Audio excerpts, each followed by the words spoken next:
Next, we've got a speaker who's been in business since 1998. He's an expert in sustainable leadership. A major part of his success is his speaking, which he's been doing for nearly 10 years now. He's going to share with us what the speaker market really wants to ensure you get booked and stay booked. It's going to be a fantastic session. Please welcome Niels Brabandt.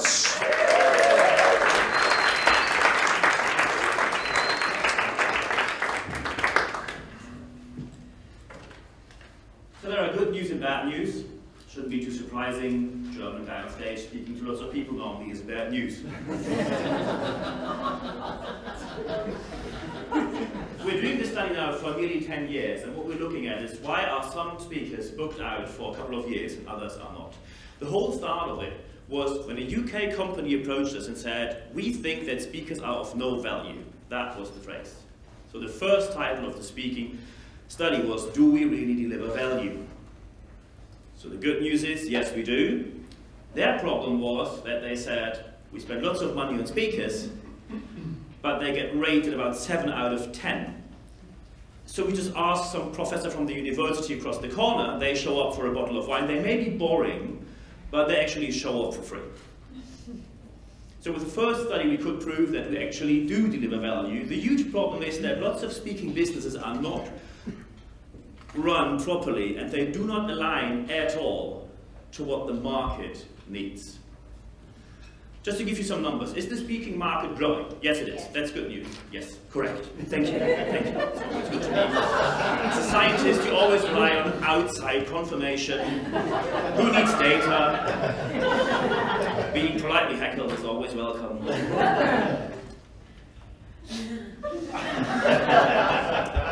What sort of heckles do you want? Michael, the last time I was here on that stage was about 1.5 years ago, and I told you, sooner or later we're going to have the Michael Dort Memorial Heckle Award. Michael, yeah? Memorial Heckle Award. Hearing this from someone with a German accent will scare the hell out of me.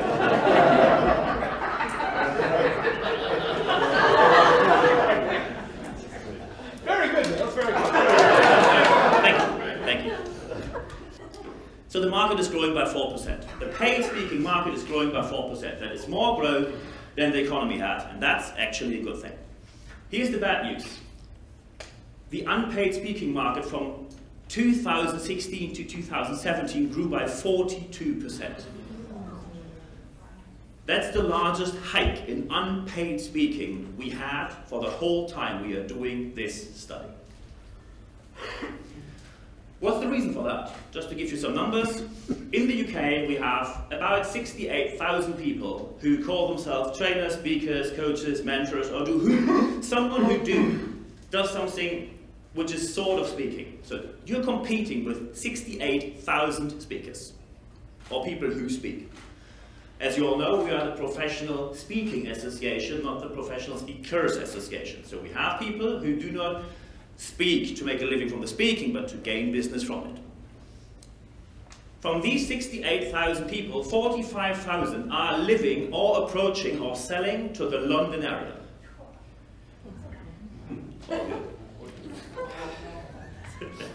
Running well. So every year, about 4,000 people enter the market. Most of them, and that is a huge change from the past, in the past we had people who had their career, for example, they were very successful project managers, became more successful and more successful. Suddenly someone asks them, could you give a speech about that? And they started to give 1 speech, 2 speeches, more speeches, and suddenly they realized, I can make a living from that. And then they started to do so. 4,000 people entering the market nowadays normally look slightly different. So step 1, they were made redundant in a large corporate area. They did something with, I don't know, selling, sales, marketing, health. They just feel they are an expert in something. There is hardly any track record whatsoever that backs this. So then they enter the market and try to sell from scratch, paid speaking to a corporate area. Hopeless. Absolutely hopeless.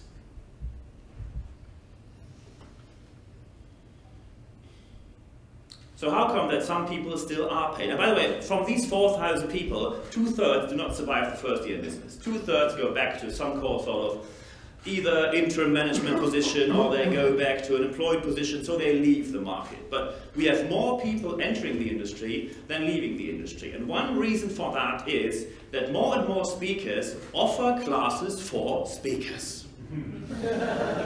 We meanwhile have, I think, more speaker coaches than speakers on the market. And when you look into the legal industry, every single successful lawyer will tell you, you always realize when a lawyer is not successful that they sell classes to other lawyers.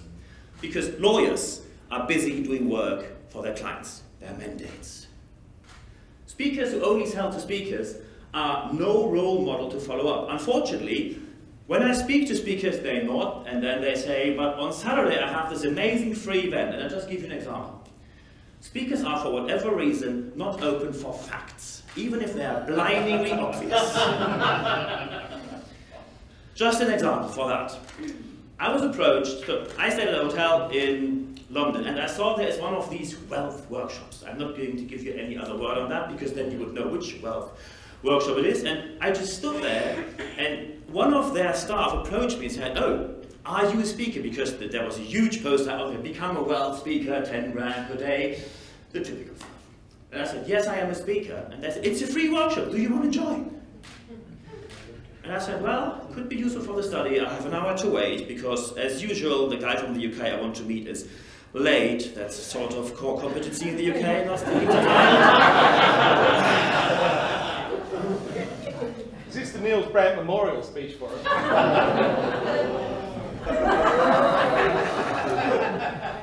Shall we leave the room? No, it's good.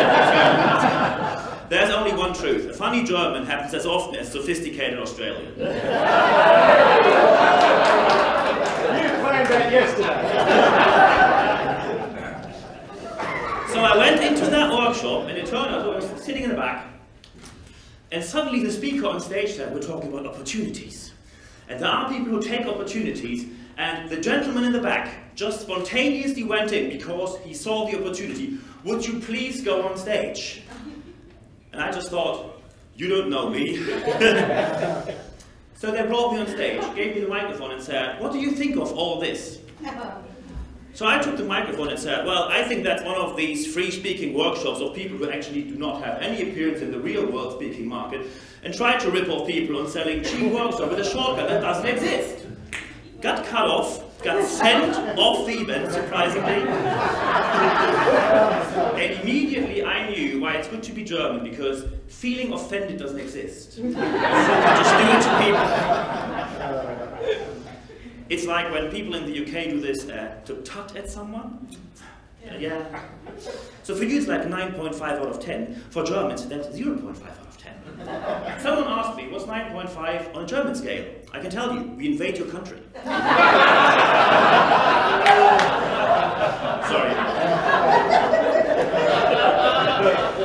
But stick to the facts. The facts say, so someone approaches you with a wealth workshop. It's on a Saturday, which is not a business day. It is free, so you don't pay for it. Someone wants to sell you wealth and wants to sell you business, and they don't charge you for it, and it's in a Holiday Inn. Holiday Inn is not the brand of wealth. But all this taken together, speakers still don't get the concept.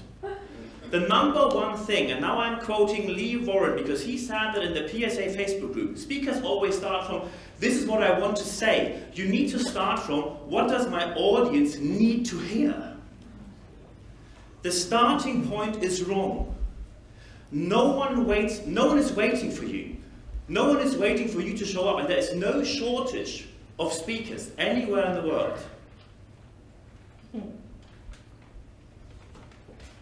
And by the way, there's a very important difference between what my audience likes to hear and what my audience needs to hear. Two things you always have to do when you want to be paid to speak: inform and inspire.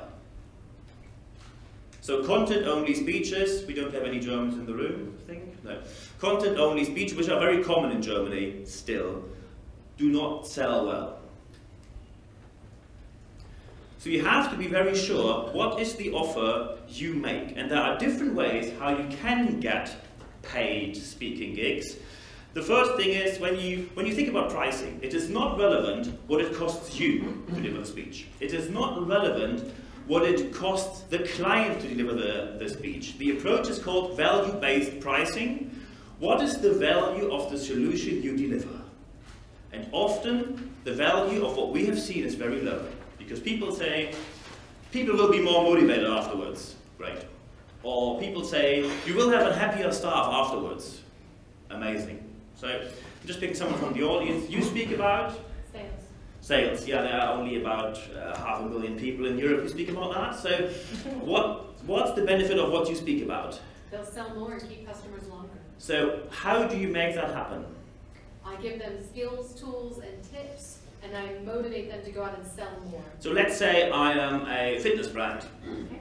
and I am a known fitness brand. I may lead the market. Why should I book you? Because if you book me, then your staff, everybody in the organization will watch for opportunities to keep customers and upsell them in every moment that they're there. So you want to tell me that people who are not working in sales start to sell? Yes. And that's why she gets booked and paid. Good. And by the way, I'm going to mention a couple of people in my speech. None of the people have a clue that they will be mentioned. I didn't talk to her that I'm going to do this. So I would like to, sorry for stressing you out, but I'm not sorry about it. If it wouldn't have worked, you would just lost business. So good news is there are paid speaking gigs. Bad news is there is a myth. And the myth is that the gap between male and female payment is becoming better. It's worse than ever. Female speakers get paid, for the first time since we do this study, female speakers get paid a bit less than half of what their male colleagues get paid. So that now there are different reasons for that. When we started to do the study, the main reason was different networks. People come from elite universities, old boys network. But meanwhile, I know I'm walking on a very thin line now, we have quite a number of female speakers where I have to say it's your own fault. Number one, you pitch lower from the beginning. I have no idea why, but when we talked to these speakers, they said, I think I'm not worth more. Low self-esteem is a huge problem in the speaking industry. People think I'm not worth it.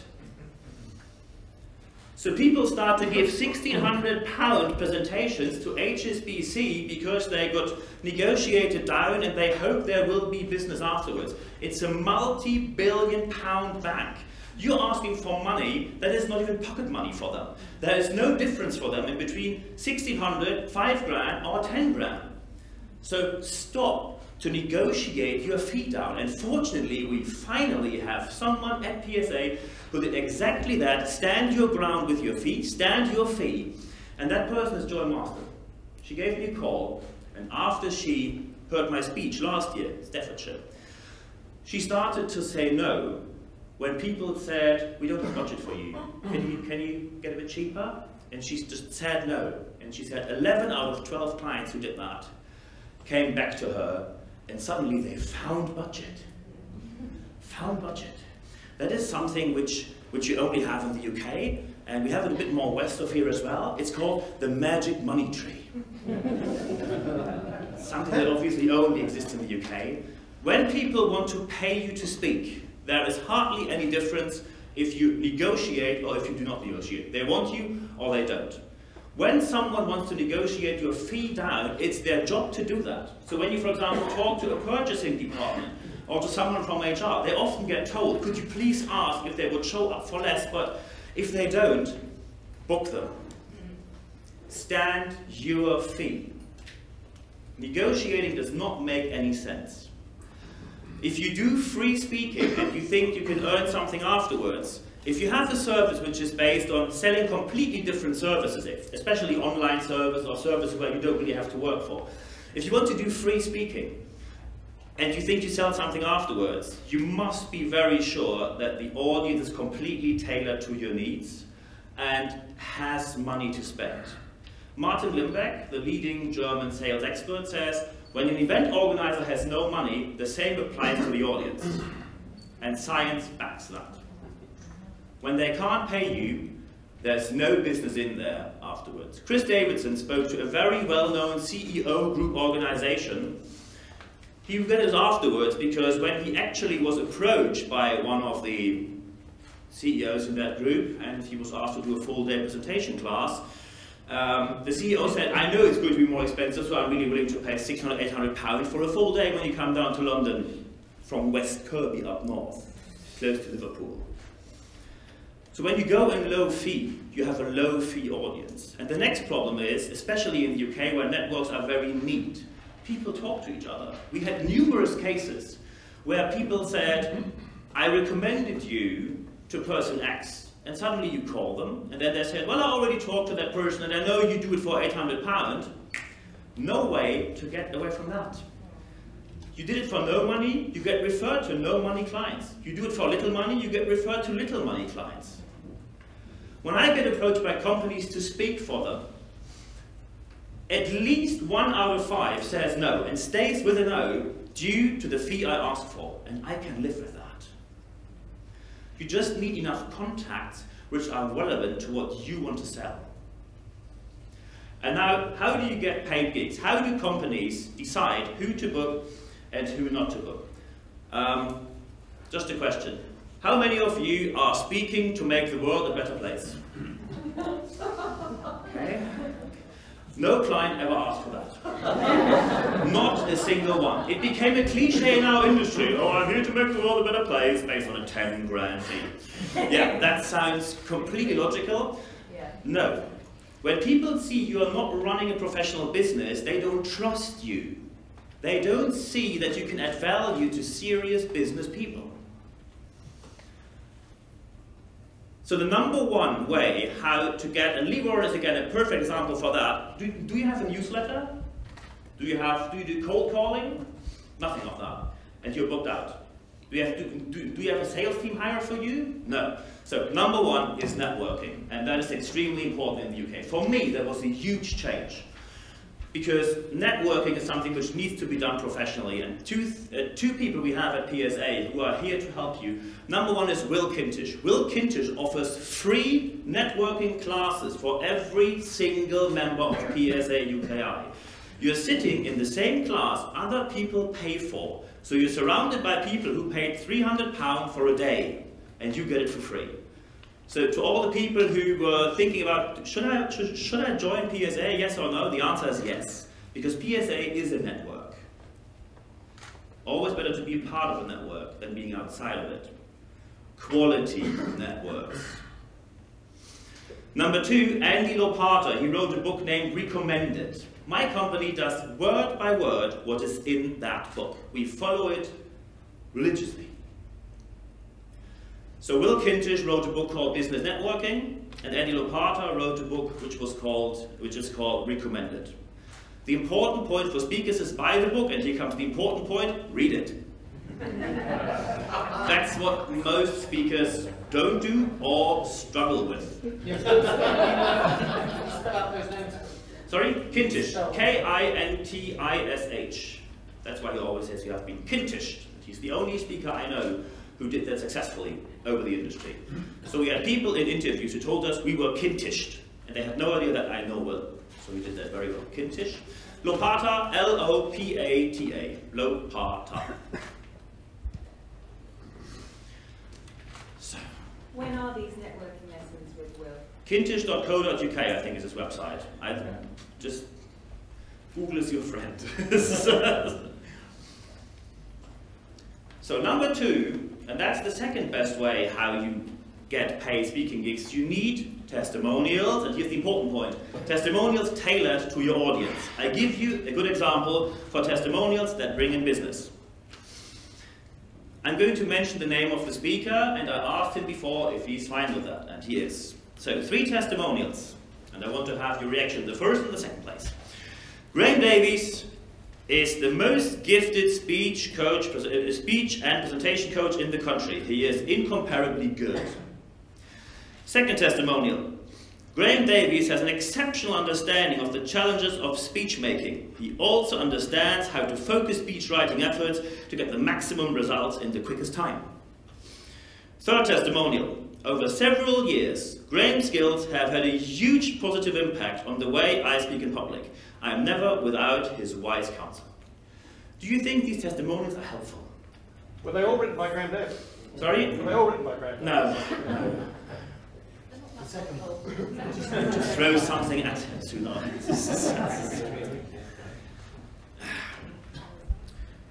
You think they're helpful? Yeah. So here's the important point. Where are these testimonials coming from? The third testimonial, the Right Honourable Sanjit Javet, MP of the Conservative Party. Another testimonial, the first one, the Right Honourable Michael Gove, very popular person, some people already breathe in like, and the second testimonial from the most popular Right Honourable Jeremy Hunt.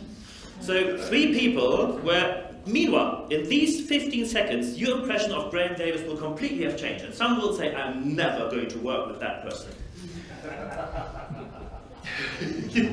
And believe me, he couldn't care less when you say that. Because you have, and I again quote Lee Warren, you have to put the wrong people off.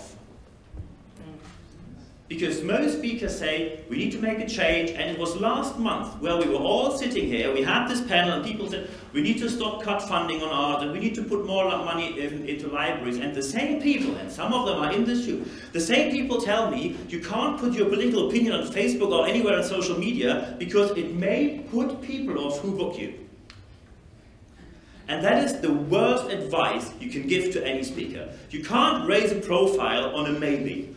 Yeah, maybe that person is right, but I think that person's also a bit right.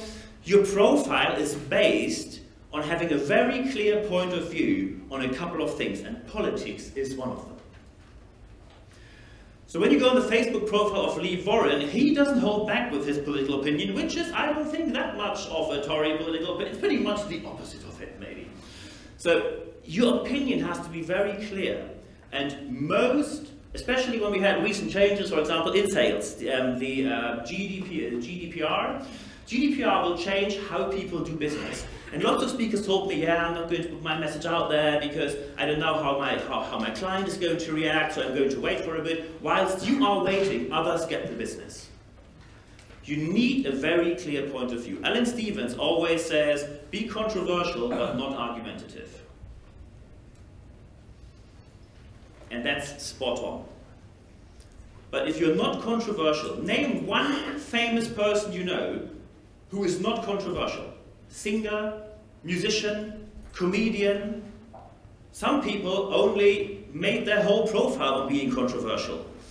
I have been on the charity board of Soho Theatre as a best friend for quite some time, and we prayed the night before Frankie Boyle had gigs in our location, because every single time afterwards we received complaint letters in quite a significant amount of numbers, and he was asking for how many came in. And when there were none, he just said, oh, it was too nice, the program. So you need a very clear point of view of what you're talking about. Unfortunately, most speakers don't. Project management, still people are talking about smart goals. Smart goals. These kind of information are available on the internet. You don't need a speaker for this. You don't need to pay someone for it. Even if you want to talk about smart goals, what is your take on it? I just got one gig out of a blog post of last week where I said smart goals do not work because our realistic simply is the death sentence for innovation. When you set every single goal in a realistic way, you will never get better at anything. If someone would have told you that the Gotthard Tunnel in Switzerland will be finished a year earlier and under budget, anyone would tell you that's not realistic, but it happened exactly that way. So when you talk about something, and maybe it's based in science or it's motivational, people want to know what's your take on it. What's your take on that topic? As soon as you just repeat available knowledge, you will not get booked.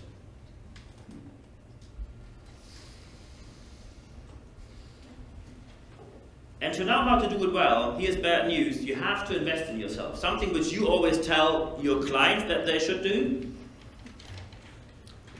So I took the master class with Alan Stevens, I taught a great presentation class with Steve Buston, for example, and lots of speakers say, yeah, you need to invest in yourself, but they don't do it. I'll just give you an example because he's just here by coincidence. Last year, I think a year and a half ago, Frank announced here that he's going to have, I don't know, a video boot camp or something, and I think 50 people wanted to go there. At the end, I think we were how many? 8 or 9? Because people said a £300 per day workshop is too expensive. So you claim for high fees, and you are unwilling unable to pay £300 workshops, then you're simply not playing in the league you need to play. Walk the talk is what most people say. So number one is networking. Number two are your testimonials. So which other media you're going to play on, either it's email marketing or blog on social media, there are numerous different ways, and you can choose whatever works for you. I'm actually negotiating with the board of PSA UKI that we do a full day for the speaker study to present the whole thing, because you're now getting about 1% of it. So when you're interested in that, are you? Yes. So, board member Steve Buston, write that down. So when you're interested in that, stay tuned in the PSA London Facebook group. So number one, networking. Number two, your testimonials. So what is number three? And here's one very important point. You need a website that gives them a taste of what you do. And there are numerous myths out there what you should do. So for example, one website that scored very high in the speaking study was the website of Graham Davies. Very spot on to a specific target audience. Most people will say, this is not my flavor. Maybe even the person is not your flavor, but he attracts a certain audience. Most people say, well, I want to talk to the public hand, or maybe to private enterprises, large, mid-sized, small. It's important for all of you. That's not the target audience. And every time a speaker tells me, well, the public hand doesn't have that much money, some people will know Steve Hatt. Steve Hatt has most of his business based on speaking to the NHS. And he's speaking for a significant 4-digit amount of money to NHS. So why are some members of PSA turned down when they are asked for £600 and Steve Hatt gets way more than that? Actually, a significant 4-digit amount. The reason is, when I talked to decision makers, they said, the other speaker just wasn't as relevant as Steve was. So what is your relevance to the audience? And that, by the way, is the number one reason mentioned in the speaker study why people lose speaking gigs. Relevance to the audience.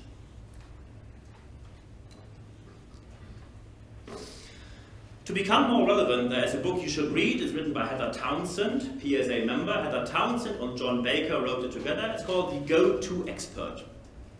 There is only one book with that name because they hold copyright on it. The Go-To Expert. Same advice, read it, follow it, put it in practice. That is something where speakers aren't very good at as well.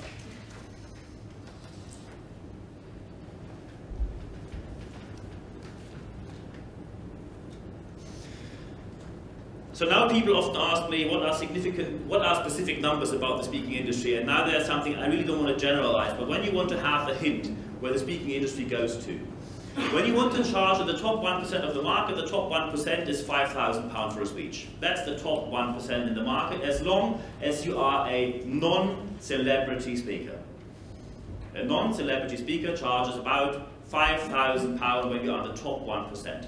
If you want to be in the top 10%, £3,000 to £5,000 is the top 10%. Below the £3,000 mark, you are normally not handed to decision makers, but to some sort of assistant.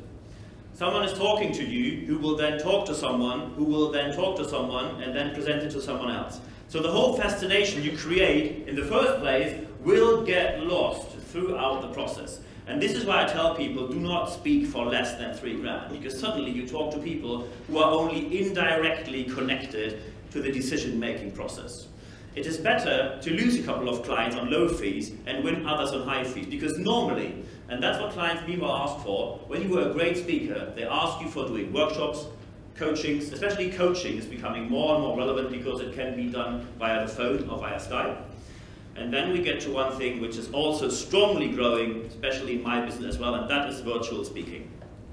We hardly see any speaker offering virtual speaking on their websites, on their LinkedIn profiles, anywhere online. But virtual speaking is what attracts lots of clients because A, they save travel costs, B, it's more flexible, and the advantage for you is you don't have to leave your house in most cases. So what we need to focus on is what our clients really ask for. What we do focus on often in associations is we focus on something clients hardly take care of at all, and that is some specific stagecraft stuff. Like, you have to put the good things on that side, so I leave this here, and the bad things have to be on that side, so I put this here, and this is the center of power or something. Clients don't give a... Put in any German swear word you like, yeah? But clients don't care about this as long as you're not an actor, a comedian, or a presentation coach. As long as you don't speak about these specific topics, they don't care much about your stagecraft. The #1 best paid speaker we found in the study was a dentist from Sweden. His website was a domain that directed to a PDF. The PDF was 120 pages study, text only, not a single table or graphic in there. He charges $25,000 per speech and is booked out until 2021. How did he do that? So I called him and he said he doesn't know. So that was very helpful. Yeah. Maybe because he didn't speak English? No. So I called companies who booked him, especially pharmaceutical companies, and they said, there is some jaw disease. I'm not a dentist, some jaw disease which was labeled as this can't be treated, people will have to handle it, period. And he found a solution to this. He has shown us how we can do medical treatment, surgical treatment, and there are thousands and thousands of dentists, surgeons, and especially pharmaceutical companies who want to focus on exactly this disease. This is what I call a niche product. But most speakers, I speak on leadership, okay, another one. I speak on sales, okay, another one. When you say, my focus is I make every single person in your company sell, and we all know these people who say, I don't have to sell, I work in HR. That's the typical statement. That is what brings down to a specific niche. But most speakers think, when I focus on one area, I will lose the other. And that's true, you will. But high fees only work with a very specific audience. And when you do it to the extreme, I mean, Frank, correct me when I'm wrong, but you do it the way you tell your clients when you are in Australia, when you are in Florida, and then they put their meetings in the time when you are there. Yep. That's good. And we call it client leadership. As soon as clients really want to talk with you, as soon as clients really need what you tell them, then clients are willing to do anything in the world and will pay any fee just to get your knowledge. So Steve Boston will fly to where? Hawaii? Yeah, that's a British understatement. Yeah. So he was just in Bangkok, Hawaii, Kuwait or something. So is there another coach, another speaker who may live a bit closer to Hawaii than Steve? Most likely there is, but this person obviously was not able to raise their profiles. Maybe you saw that Steve Boston was all over the place in the media because his photos got misused in a dating scandal. So how many people have that? We know, so lots of people have that. Frank had that, another speaker from the US had that. None of these speakers appeared on TV, and we all know being seen on TV is not a bad thing as long as it's in the right context. So raising your profile, and now you got a keynote out of that, speaking about online security. So this is how to monetize your appearance, and this is, by the way, Steve wrote a book, How to Promote Your Small Business. Yeah, read that. The Art of Small Business. The authority guide to how to promote your small business. Read that book.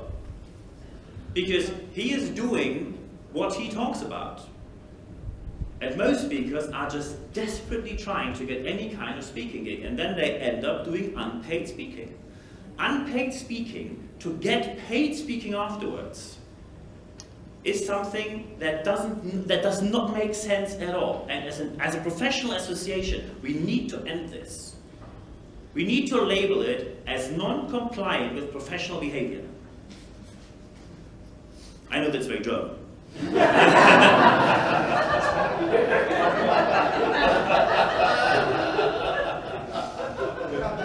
And I can live with that. think you have a specific target audience and you want to network with them. There are networking events. Unfortunately, sometimes you don't have time, or they don't have time. There are networking events where you don't stumble into your perfect client. So how to reach out to your target audience in the most efficient way? There are 2 ways that, backed by data of science, are very efficient and cost effective how to get into contact with your target audience. Number 1 is email marketing, and number 2 is cold calling. So some people now say, ugh, cold calling. Oh my God. My company has 16 people on staff who do nothing else than that. We do focused cold calling. So we don't call just someone. We call people where we know these are people who are interested in our business or potentially are. And of course, some of them say no. We have an expert for cold calling, and his name, maybe you know, Anthony Steers. Anthony Steers, the telephone assassin. He is doing cold calling professionally, and he gets his client throughout cold calling. And when you want to speak about cold calling, it somehow gives you credibility when you get your client throughout email marketing. No, cold calling. Cold calling. The other expert in email marketing, Nathan Littleton. And just last month he has been here, and I asked him outside, could you give me some tips on our email marketing? And he just told me within 5 minutes, do a bit this, do a bit that. If you want more, we can book a coaching hour, so it's good to get paid for your knowledge. Our opening rate went up by 11% within 1 week, just by 2.5 tips from Nathan Littleton. And these are the experts we need. Most speakers leave, and the organization sees, well, nothing really changed afterwards. It's just another speech. Okay, thanks. Or as they say in the UK, that was really interesting. Interesting in Germany means interesting. Interesting here means oof, next. Leave. So with email marketing, what we do, we cold call clients. If we don't get them agreed to do some sort of meeting or a phone call, we try to get them onto our email newsletter. And we have this email newsletter for 10 weeks only, and I'm doing it besides all the other stuff I do. I'm writing it personally. So there are errors in there, and I know that. That's due to a concept which is pretty unknown to the UK. It's called bilingualism. Sorry. Actually, trilingualism in my case, no show off. So your email newsletter, what most people do is you set up a newsletter and then you're asking your fellow speakers if they should sign up. That doesn't make sense at all. I mean, it's nice when they are on there, but the first people who unsubscribed from our newsletter were fellow speakers. And some of them actually wrote me an email and said, I apologize for unsubscribing. That is very British. Apologizing for unsubscribing from a newsletter. And they said, there's just not much in there for me. Correct, because our target audience begins from organizations with 50 employees or more. And most speaking businesses are far away from that. An advice I can give you as someone, I moved here 6 years ago, didn't know anyone, had no network. So, and throughout the help of PSA, I was able to grow my business. So how did that happen? When you want to network and you don't see any networking events coming up, you need 20 contact points to potential clients per day. 20. That sounds like a lot of work, and I tell you it is. 20 means it could be a phone call. It could be an email on LinkedIn. It could be some message on social media. It could be a text you send them for their birthday and just want to have a catch-up or something. But you need 20 contact points per day. Per day, yes. So that's like within 24 hours, Celia. Yeah, 20 per day. And that's what I do, especially on LinkedIn. When you see my LinkedIn, I mean, I'll have 4,500 contacts on LinkedIn. Each and every one of them have either seen me somewhere, or we had a phone call, or we met somewhere, but I am adding every person who could be of use to me to my LinkedIn network. It's very simple. Why? As soon as I call any other client, so I give you an example. Taylor Westing, pretty large lawyer company, is a client of us. We won Freshfield, another lawyer company. How did we do that? We called them and said, well, we already work with Taylor Westing, may you be interested in? And suddenly they were interested. And of course they wanted to know who did you work with, etc., etc. but you gain credibility. Most speakers set up their business, have a website, and then you wait until the phone is going to ring. Surprisingly, it's not. The point you have to start from is no one is waiting for you. Very German again, I know. But that's the point you really have to start from. The world will not change just because you start a business. And unfortunately, we are sometimes not even very good to promote the people who do it very well. I'll give you an example. If I ask you, what is the... I mean, we have an AGM. Doing our annual convention, we have an AGM, annual general meeting, and you get the accounts. So, who except me took the account and went through it? Come on. Very German. Yeah, Mike, okay, he did the, so yeah, obviously very German. Because I was interested, what is the most profitable region of the UK? Because besides delivering great content, our task is to at least stay cost neutral with these events. We don't make any profit on that. Would be great if we could. And then I thought, it's most likely London. And no, it's not London. So, okay, maybe it's the Midlands. Oh, not Midlands. Ireland, because Dublin, big business area. No. It is, and it's QJ in the audience. QJ is over there. So, PSA Southeast is the most profitable region we had during the last year. The number of people living there doesn't back that. The number of companies based there doesn't back that. The income structure of the area doesn't back that. The density of people living there doesn't back that. And the location you do the event, no offense, is sort of at a junction of the M25. So it's not really, you don't go there because of the venue. No offense. So QJ, what's the topic you're talking about? Because you're obviously able to fill the seats. So what do you talk about? 130 seats. And that's what I'm talking about. And the reaction was that people approached me and said, I don't think it's okay when QJ promotes his business throughout the region. That's the reaction we show, bloody envy. And that is a huge problem. We give dishonest feedback. This is going to be very straightforward now. We have some showcases. The rest wasn't, I know. We have some showcases where we really need to tell people, you will not make a living when you do that. You will not be able to sell that, but we say, yeah, there were interesting points in there, and I think this really has potential, and sometimes it doesn't. The reason why I succeeded in the UK was because first I did quite Germanic stuff, that is what a speaker said, and it was Nigel Risner. Nigel Risner gave a workshop where I was a member of, and he roasted me in front of the whole group. Anyone, every single person gave 5-minute speech, 5-minute feedback. He roasted me for 45 minutes in front of all the people. Do it again, and again, and again. And at the end he said, congratulations, you went from D to B-. That was my final feedback of the day. I was really frustrated, but I went home and changed the stuff I did. We need to give that honest feedback, and we really have to push away the myth, and we have to stick to the facts. My name is Niels Brabandt. Have a great weekend. Thank you very much. Ladies and gentlemen, Niels Brabandt. Niels, fantastic.